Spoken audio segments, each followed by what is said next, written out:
ஞானமுள்ள சிங்கமும் சோம்பேறி முயலும். ஒரு காலத்தில் காட்டின் மையத்தில் லியோ என்ற ஒரு வலிமைமிக்க சிங்கம் வசித்து வந்தது.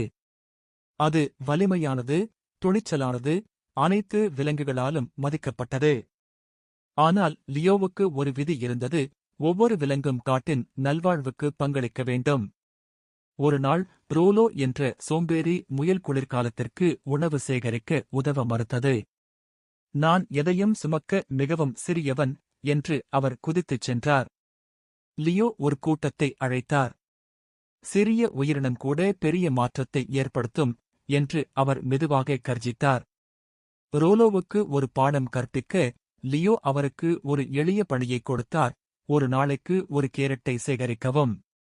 முதலில் ரோலோ முணுமுணுத்தார், ஆனால் விரைவில் அவர் உதவுவதில் மகிழ்ச்சியைக் கண்டார்.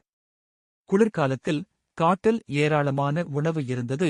ரோலோ வேகமாக கேரட் சேகரிப்பவராக மாறிவிட்டார். லியோ சிரித்தார். பார்த்தாயா?